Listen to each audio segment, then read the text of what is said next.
How excited is this group to kind of get back and get to work?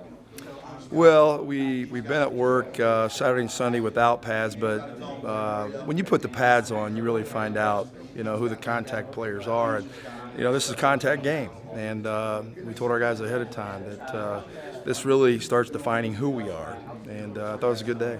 You've got the tight end position, and last year there was just a tight end coach. I guess how do you kind of divide offensive coordinator duties from tight end? How do you kind of balance that work? Well, when I'm on the field, when we're on the field with position drills and stuff like that, I coach them all the time. It's my responsibility to make sure they execute what we're trying to do. And then, obviously, when we're in team situations, calling the play, stuff like that. But I also keep a little eye on them during that time too. But we have outstanding coaches here, and I don't watch the line, I don't watch the quarterback, I don't watch the receiver. I watch my guy if I'm watching anybody. So our coaches do a great job of coaching. It's 3 practices in. What does the installation of the offense look like right now? What are some of the points you're kind of hammering in if you're really installing anything at all? Well, we started off day one. We actually just put one play in and some variations off that play. I'm talking about run game. The second day, we put another run in with variations, and then today we added another play. So we right now only have 3 runs. But what we wanted to do is we wanted to execute those plays and execute the fundamentals of them and have our players know exactly assignment, technique. Throw game wise, we've gone a little bit more. Day one we had pretty good install that way.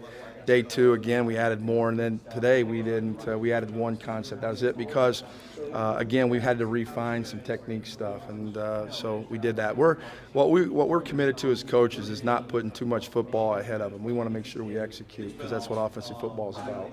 Have you mapped it out at all? Do you want to be at a certain point at the end of spring practice where you have a certain amount of plays or a certain point where you have guys No, understand? Okay. and that's where as coaches we can't get too far ahead. We've got to stay with our players, and we got to do a great job of coaching them, and that's why every guy in that room speaks up, and we'll say, hey, we need to slow down just a little bit. We don't need to have a big install today. So we all work together with that.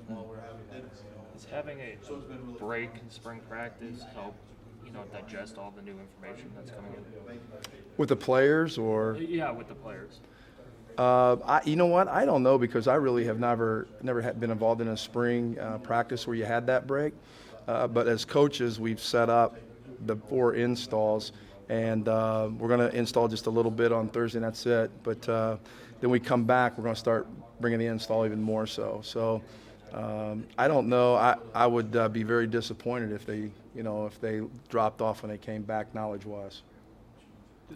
What's kind of your expectations from this tight end group? It's got a lot of guys that are coming back who have played time here. Obviously, they're new to you, but just what kind of your expectations for them? Well, my expectations, and they know this, is that at all times they play fast, tempo-wise.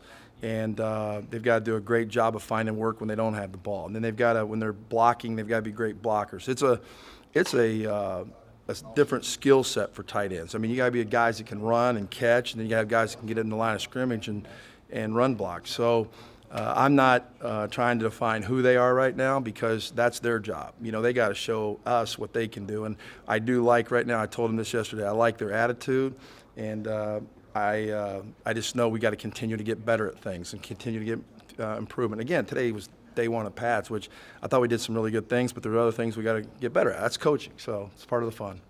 I know it's still early and you only have that 1 day in pads, but is there anyone who you've seen run around who kind of excites you? Tight end wise, or Right, just the whole offense? Whole offense. Oh, that's hard. The first 2 days, we're really coaching effort and technique, things like that.